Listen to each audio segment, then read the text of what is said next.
back to the Tea and a Butty podcast. I'm Dominic. And I'm Erica. And today we're going to be talking about Christmas dinner, Christmas feasts around the world. Yes. Yeah. And I don't think we've talked about this. I don't think so at either. all, actually. I think maybe we mention it Christmas dinners. Because we've done like 3 Christmases now, haven't we? 3 or 4. I mean, if you guys have been with us the whole time, we started this podcast back in Christmas time. Yeah. Back in like 2018 or something, wasn't it? Yeah. Long ago. And so we did some Christmas topics then. Yeah. And then every December we do at least a couple Christmas topics. I think one year we did like the full month was like Christmas month. Yeah. I kind of was feeling it this year, and so feeling it. Yeah. I'm feeling it. I was feeling like I want to be Christmassy this year. You know, I want to be in a Christmas mood. You want to hear the sleigh bells ringing. Ding, ding, ding-a-land-doo. Whatever that means. Sleigh bells ringing and you can go, Santa? Santa! Yeah. Yeah, I do, actually, yeah. But because we've done so many, like, Christmassy topics, I wasn't really sure, like, what have we not talked about?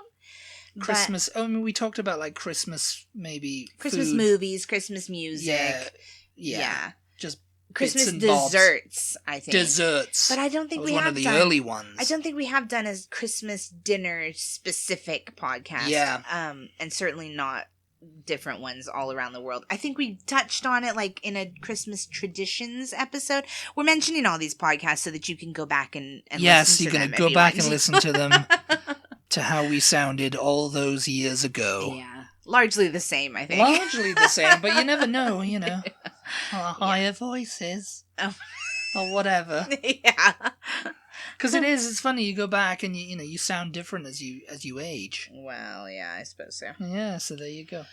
I mean, it's, the US doesn't really go in for, like, Christmas dinner, does it, really? Well, when you say Christmas dinner, you mean the dinner you have on Christmas Day. So, which is like... I mean, yeah, we do. I don't know what you... I thought, because Thanksgiving and stuff, it's basically like Thanksgiving part 2. I mean, I'm basing this on my personal experience of being here, that, it's Thanksgiving part 2. Yeah. And part 2 is not really that as like, as Thanksgiving, dinner is, Yeah. Christmas dinner is like, it's just lunch, or it's... Because the thing is I think it's easier on Thanksgiving to prepare the big meal because there's nothing else going on that day, really. Yeah. That is the focus. Whereas Christmas dinner, it's like you've gotten up, you've opened presents, you've gotten presents, you've gotten all your... You've got kids, you might be doing stuff with them, and Yeah, you're wanting to look at all your stuff, Yeah. Whatever, you're seeing family that's come in, whatever, and so it's just like, oh God, now we've got to make a meal Usually as well. you're eating chocolate, you're sitting around in your pajamas. Yes. Yeah. You've been eating crap since last night, It's just like, oh. Yeah, Christmas Eve is like a big deal around the world as well. Like the feast on Christmas Eve. Yeah. And stuff, I mean, that's quite a thing. But growing up, it was never like that for me. It was just like it was Christmas Eve. Everyone was getting ready for the big show on Christmas Day, Yeah. I mean, yeah, it just depends on your family. I think my dad's side... Like, I think with his grandmother, they always did Christmas on Christmas Eve. Yeah. So that the whole family could be together. And then you could kind of go off and be in your individual families on Christmas Day. Yeah. But so, like, they would do, like, White Elephant and basically do Christmas, but on Christmas Eve all together. And then, break off into your separate homes for Christmas morning. And I think a lot of people do Christmas on Christmas Eve. I mean, yeah, I suppose they do. I mean, me as a family, my family, we never did that, we just did it on Christmas Day. I wonder if the people who do Christmas on my Christmas parents, Eve... just did it, Christmas Eve. So what did you do? Well, let me finish my first thought and then let me ask you.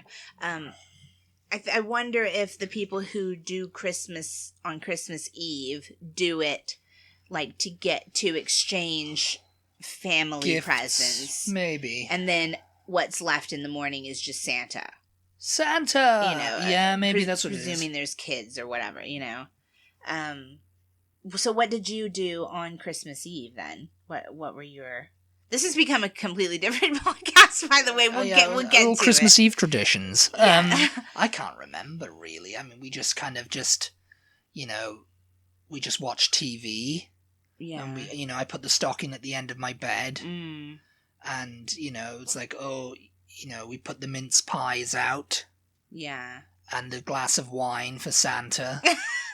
Yeah. Santa likes a glass of wine. I always remember my parents like, no, Santa. It's like, well, what about milk? Or milk and cookies. Well, milk and cookies. It was always a mince pie. I never questioned the mince pie. Yeah. Because that was very Christmassy. It's like, oh yeah, Santa likes his mince pie, and we're gonna leave a carrot out for the reindeer too. Yeah, yeah. And it's like, but Santa likes a glass of wine. Why was it always leave one carrot out as well? Yeah, I don't know. They had to share between themselves. Yeah, a couple of carrots. It's just like, oh, just one carrot. Yeah, me too. I think it was all. Rudolph is fine. Give Rudolph. Yeah, they're all eating carrots at the other houses. So it's like we'll just leave one because they'll probably be like, ugh, I'm sick of carrots now. Yeah, and but Santa, he got about 4 mince pies. And a couple of glasses of wine, actually. Did he always eat all of the mince pies, or did he leave one with a bite out? I think a couple of times he left one with a bite out. Yeah.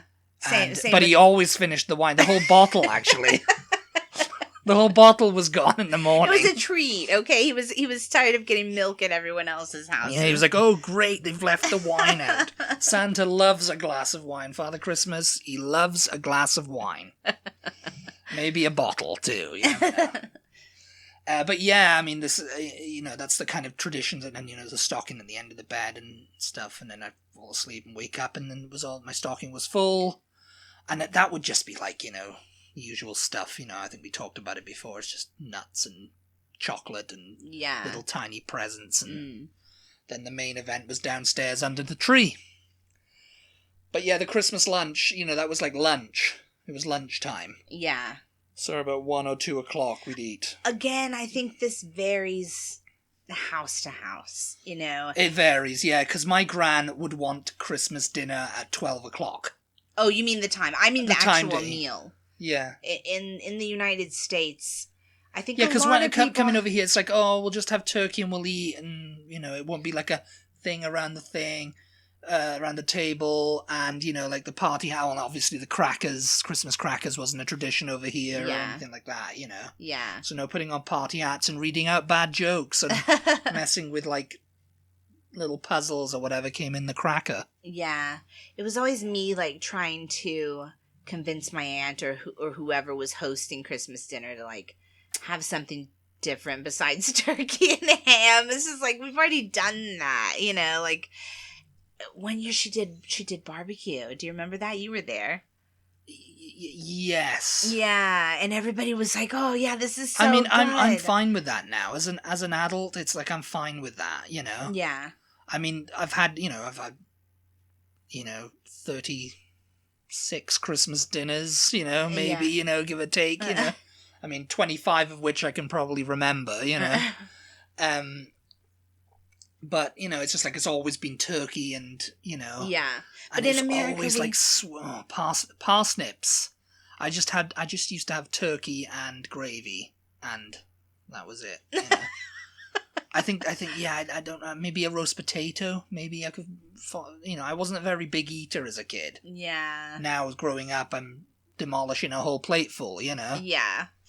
I don't know. I think I just don't really get excited for Christmas dinner unless we're having something different because we've already done it at Thanksgiving, and it tends to often be the same meal. Yeah, it's the same meal as Thanksgiving, really, essentially. Yeah. I mean, I'm always envious of these families who are like, oh, I'm making a big lasagna for Christmas dinner. It's like, oh, that sounds so good. Yeah. I mean, in the UK, because we don't do Thanksgiving in the UK, the Christmas dinner is the meal. It's like the king of all holidays. Yeah. So, it typically consists of like roast turkey and chicken and goose are also popular choices. Goose, I've never had goose. I wonder when goose went out of style.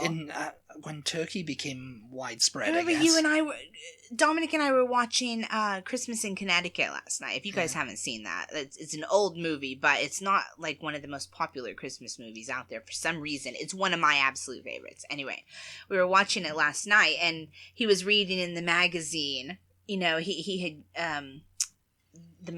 one of the main characters is a sailor who's just returned from World War II. Yes, and he hasn't eaten. So they're trying to gradually get him back into food, but he can't eat because of the calories. And, he can't eat, but he wants to. Yeah. And she's reading, the Christmas goose and everything. And I was thinking about that last night. Yeah, with bread sauce and everything. Yeah. Bread sauce? Yeah. Or I don't know what you have with turkey maybe with bread sauce. I don't know, but they didn't mention bread sauce. I know what you're going on bread about. sauce, yes. But the Christmas goose, like that's something from Christmas Carol and all Christmas goose. All the old, on the open fire. All the old Christmas movies used to refer to a Christmas goose, not a Christmas turkey. Yeah. So I don't know when the goose went out of fashion to eat. I mean, I don't want to eat a goose. They're so cute. Goose, eat a goose. I think turkeys, because they were bred to be bigger and larger families and stuff like that, could eat off of them better than just a goose, you know, because a goose is quite small compared to... Yeah, I mean, I guess so. I've seen some pretty big geese, though.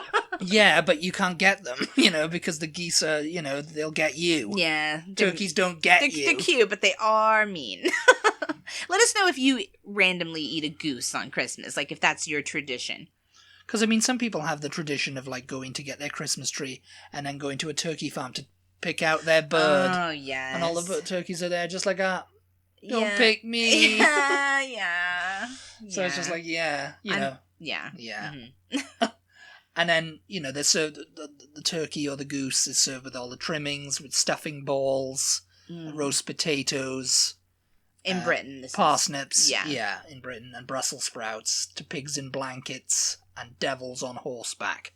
What is that? Dates wrapped in bacon. Okay. Pigs in blankets is little mini sausages wrapped in bacon. And devil's horseback is dates wrapped in bacon. Yeah. Pigs in blankets over here, most Americans will have eaten them before. They're like mini sausage rolls, aren't they? But in Britain, it's like it's a slice of bacon. It's like a little sausage or a little weenie wrapped in like a crescent roll, yeah. And in that, the name Pigs in Blankets makes more sense over here with that because it's bread that's blanketing them and not their own flesh. Yeah. Because it's bacon, Yeah. So Pigs in Blankets is like, it's their own skin. It's their own flesh, no.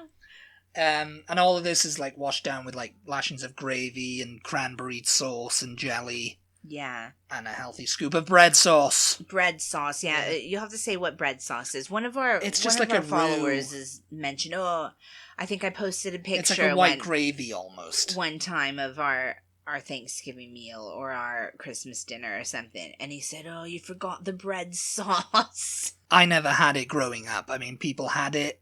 And, it's accompany, I guess it's like a gravy. Yeah. And you make it with, chunks of bread or something, yeah. Or old bread or whatever, and it just kind of makes a bready delicious. Sauce. It's like a white gravy. Okay, yeah. Looks like. Sort of like country gravy, like what we have over here? Sort of, but I think there's a little bit more, it's a bit more creamy. It's a bit more thick. Yeah. I'm not sure. There's another debate on Yorkshire pudding. Oh, yeah. On a Christmas dinner. Yeah. And people go, no, it should never be on a Christmas dinner. But it's just like, well, Pigs in Blankets, if you're going traditional, then Pigs in Blankets shouldn't be on a thing because they were invented in the 50s. Yeah. So I definitely say yes to Yorkshire puddings being on a Christmas dinner. Oh, yeah. I love them. you want, we didn't do them for Thanksgiving this year, so you want them for Christmas? Yeah, I think so.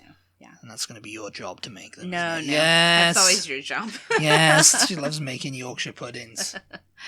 It's actually really easy to make them. Yes. It's just eggs, flour, and milk. Yeah. Whisked up and like a pancake batter and then put into hot tins. Yeah. In the oven. In Iceland, cookies and cakes are abound at Christmas time. Oh, yeah. I feast. think that's everywhere, isn't it? Yes. With many households outdoing themselves with festive bakes. Icelanders further prove their culinary and artistic skills by frying up laugarbread, which is like leaf bread.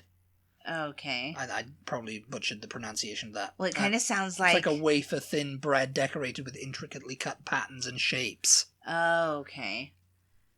I thought it was going to be something like lava bread. Like I thought so, when I read it, laugarbread, I was like, oh, laugarbrow. And then you said leaf. It's like a leaf bread, but it's very like thin bread. Flaky, like leaf. A wafer-thin bread decorated with intricately cut patterns. Not and shapes. that there's some sort of like green, kind of like a greenery on it. No.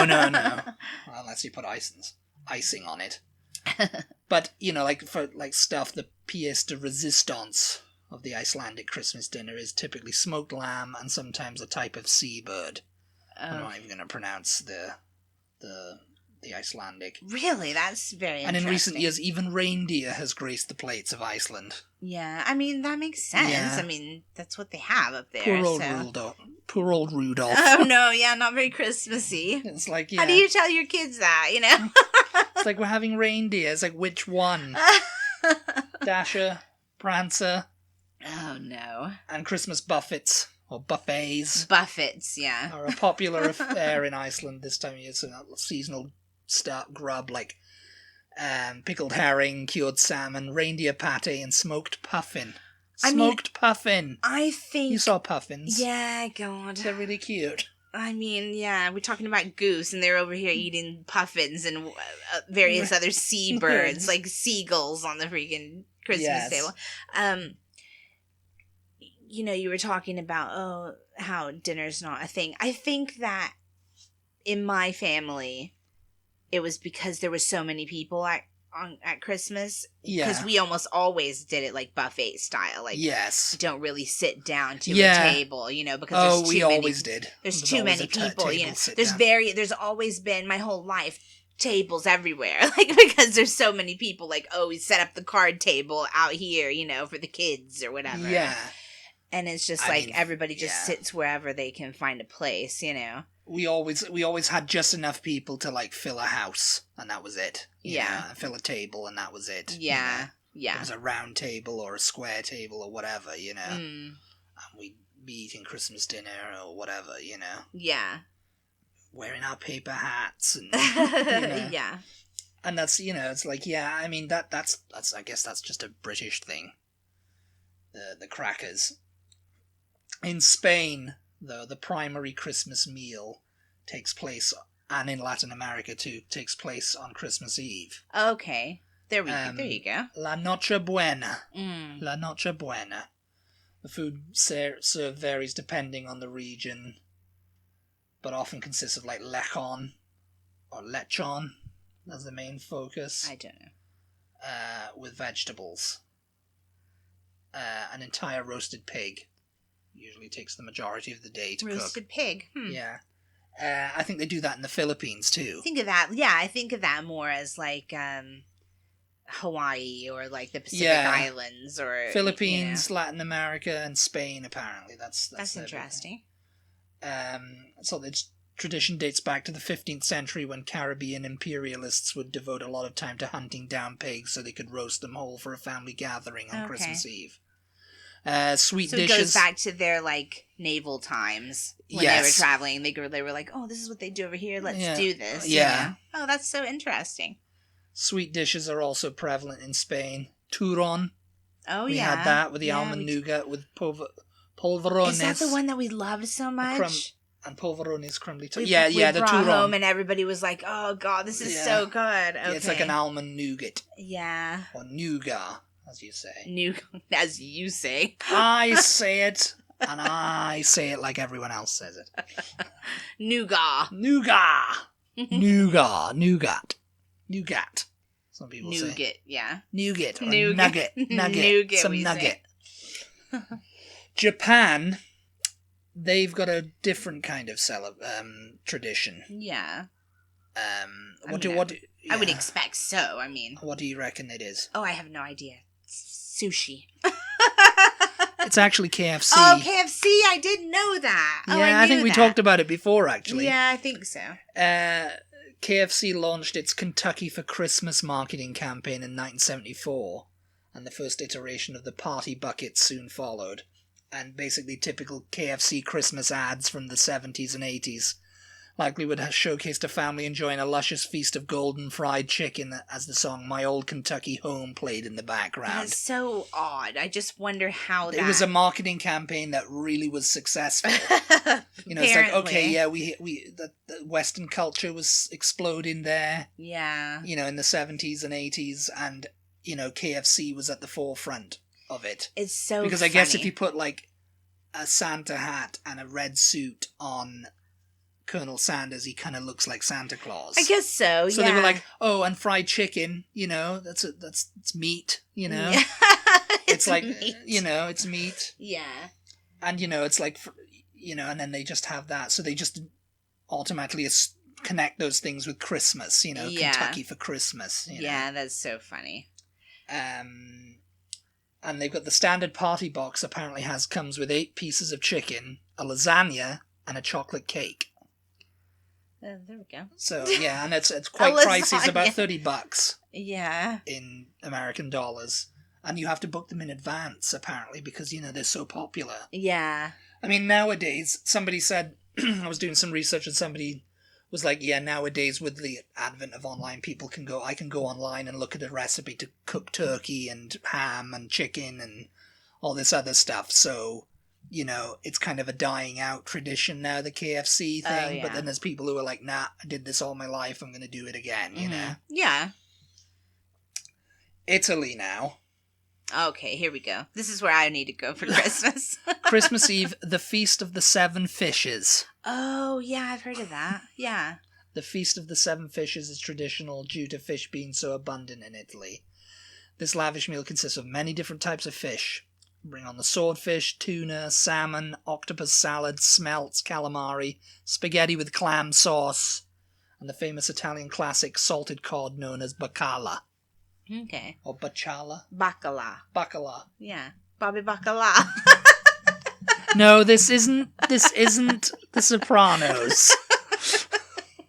It's not Christmas with the Sopranos here. Bobby Bacala. No, I wonder if that's what it is, though. It sounds like it. I mean, maybe. I wonder yeah. if that's how you pronounce it. Bacala, yeah. And of course, the most important is the Christmas Day lunch can last for hours. Oh, yeah, I would imagine so. Christmas Eve's meal today is typically meat-based. Classic all of their antipasto lunches spread. can last for hours. I mean, you go to Yes. lunch in Italy or Spain or anything, you might just be eating for hours Eating anyway. For hours and hours. And I mean, we were only a couple of days in Rome, but we didn't really Yeah. experience the whole. No, we didn't go for yeah. like a really long meal somewhere with many courses. The Christmas lunch begins with a classic antipasto spread featuring dry meat, cured meats, salami, fine Italian cheeses, olives in brine, and artichokes and all that. The first course is pasta that varies by region.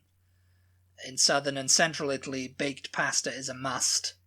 In northern Italy, lasagna bolognese and filled pasta like manicotti and ravioli are traditional Christmas fare. And then the main event is the meat. Roasted veal, baked chicken, sausages, or braised beef are a common thing. And after that, you're just like... Yeah, I mean, I've seen on The Real Housewives of New Jersey. The Real Housewives of New Jersey, where they Them have... making a Christmas dinner, and it was like this. Sausages and wine. It was like this. You know, they had everything. It was just like, you know, they had all of that, literally. Like and they were buffet. making it all from scratch. But it was just basically all of that. Well, you know, Teresa Giudice's family came from Italy. So. Yes, Yeah. I suppose so. Madagascar now. Christmas is truly a time for family in Madagascar. Okay. Come 25th of December. As opposed to everywhere else. Come 25th December, families don their best clothes and join together en masse for a delicious dinner of pork or chicken with rice. Mouth-watering really variations include a ko si voglio, a chicken and coconut stew, or a chicken cooked with garlic and ginger. Chicken and coconut stew. That sounds so fabulous. I mean, yeah. I mean, that's kind of like a Caribbean type thing, you know? Yeah, I suppose so, yeah. Yeah, I mean, that's what they would eat. Like, it's island. It's island kind of thing, you know? Yeah. Curried goat and all that. Yeah, you know? well, it is an island, isn't it, Madagascar? Yeah, well, yes. That's what I mean, yeah.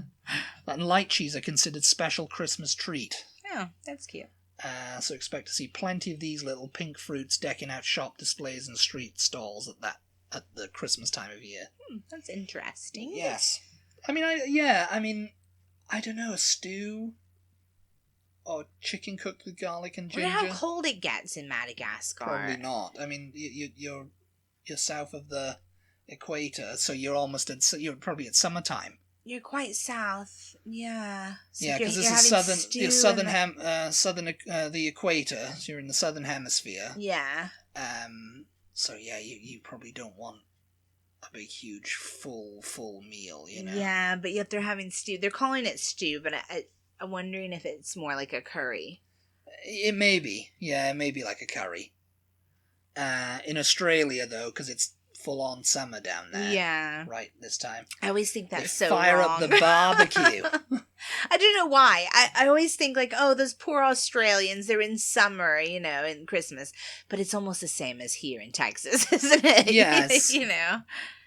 I mean, almost the same, yeah. And I mean, you know, you have like, basically, steaks, chicken, seafood. That's what they... You know, yeah, it's usually that kind of thing. You know, anything like barbecue-y, barbecue food. Yeah, it doesn't rain too much in Australia, does it? So it's not like they have to. I mean, and does it? Maybe in Melbourne. I thought it was a bit deserty in most places. Well, in the middle parts, yeah. I mean, not a lot of people live in the bush. Yeah, you know? But I'm just thinking, like in the summer, you know, what if it's like rainy and you're. You know, your main Christmas meal is like made outdoors. Well, yeah, I mean, I guess so.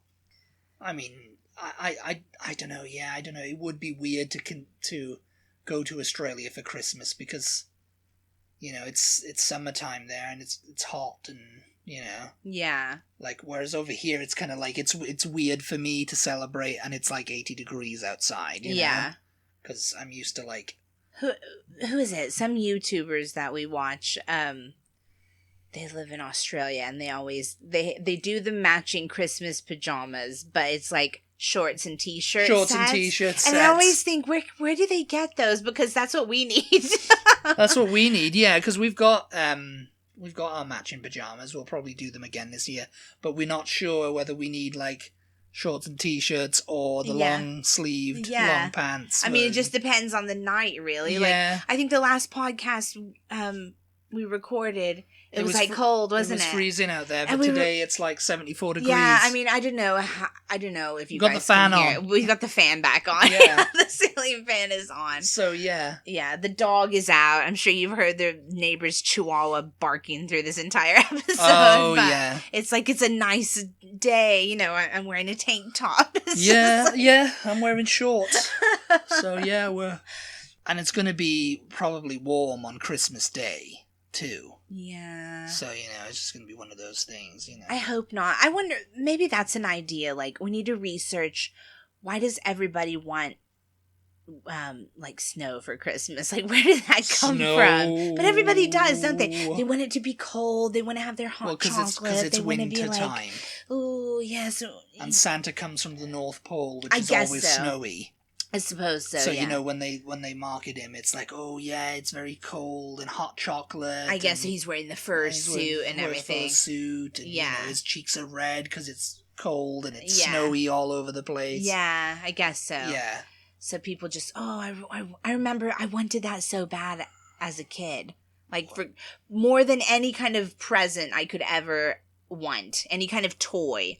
I wanted snow for Christmas. I wanted to wake up and, like, for it to just be a blanket of snow out on the front yard, you know? Yeah, I mean, that was kind of the same with me. It usually rained on Christmas Day, wherever I was. Sometimes it would snow, but it would snow more after Christmas, around New Year. That's when we get our first flurry, you know? Yeah. The first flurries. I mean, luckily, up in the Texas Panhandle, a lot of people don't think this about Texas, but it does snow in Texas, especially in North Texas, yeah. Luckily, we spent many Christmases up there, and so we often did get snow. Yeah. Not like every year, of course, but frequently enough to, like, make you happy. Yeah. Like, oh, yay, it's snowing. I don't know. Meanwhile, people in the Northeast United States are like, oh, the snow can... The snow can... It can get out of here. Get out of here. You get out of here. Okay, was that everything on your list? That was everything. I was just going to... The whole event in Australia is rounded off with a generous serving of pavlova. Oh, yeah. That's funny. And that's I didn't big even in Britain, know, isn't it? Yeah, no, and I didn't even know it was invented in Australia, apparently. Oh, yeah. Which, pavlova is a baked meringue nest filled with whipped cream and decorated with fruits like kiwi, strawberries, and passion fruit. It's quite a summery kind of dessert, really. Yeah. I mean, which makes sense, because, yeah, it's like an eaten mess if you smashed it all up, I just wanted to add, because I don't think you don't have Mexico. Oh, yeah, no, I was going to actually put Mexico on here. What did you... Was there anything about tamales? No, tamales apparently were in Costa Rica. Oh, interesting. Yeah.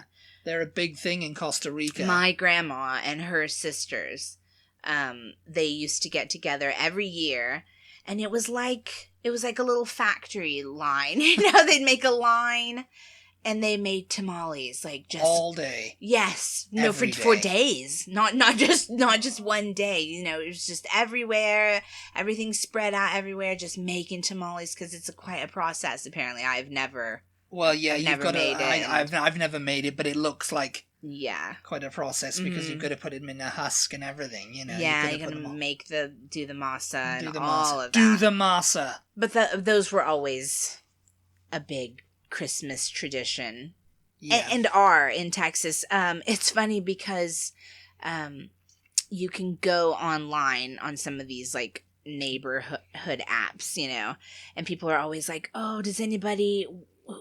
Where do you recommend I go to get tamales for Christmas, I'm on the hunt for tamales. Yeah. And then, like, I had a boss who lived in San Antonio for years, and... He was always on the hunt for tamales, yeah. Never could find him, even though they were in H-E-B. Yeah, we told him, we were like, H-E-B carries... H-E-B is our grocery store, in case you guys don't know. H-E-B has tamales, like, you can just... steam them and they're, ready to eat. No, I didn't know that. I mean, tamales are okay. You don't love them. I don't love them, no. I love them, yeah. Yeah. I mean, it's something you got to grow up with, I think. I guess like the pavlova. Well, who's not going to love meringue and, like, fruit and whipped cream? You don't know. A lot of people might hate meringue. It's funny because pavlova, that's sort of the same thing as eaten mess, isn't it? But yeah. Eaten mess is just smashed up. It's just like smash it up and call it something else. Yeah, pretty much. Brand new dessert. Pretty much. So. But yeah, I think that does us. I think that's all I had on my little list. We haven't really decided whether we're going to do Christmas content every week this month. So if you're not like hugely into Christmas, then maybe you can look forward to that. Some stuff. Yeah, we might talk about the World Cup some more. We might not. Oh yeah. We might. We can, we can just give a little update for anybody who's not really following along. America's out. USA got knocked out by, it wasn't Iran. The Netherlands. Those pesky Dutch. England is still in. They played, who did they play? Senegal. Yes. And they played really well. I think surprised everyone. I think Senegal was supposed to beat them, weren't they? Well, Senegal was looking the better side in the first half, and then England came alive and scored 3 goals. Yeah. So they play again this coming weekend, and they're going to play France. France, yeah. Yeah. So Kylian Mbappe. Mbappe! So maybe we'll talk some more about that. Maybe we'll talk about, maybe we'll do another. Actually, somebody suggested that we, make our lists of our the best TV shows and best movies. Best TV shows, best movies of the year. And talk about that. I mean, I've already got a couple. So that might be kind of a fun topic. I don't know. We're going to have a think about it, and we'll come back at you. Let us know anything you want to hear us talk about this month, Christmas related or not. And we'll see what we can do. Yes. Thank you guys. Thank you so much. So much, as always, for tuning in. We really appreciate your support. Be sure to follow us on social media if you do not already. We are at TButty, TEABUTTY on Instagram, Twitter, and Facebook. And we'll talk to you next time. Goodbye, everybody. Bye. Bye.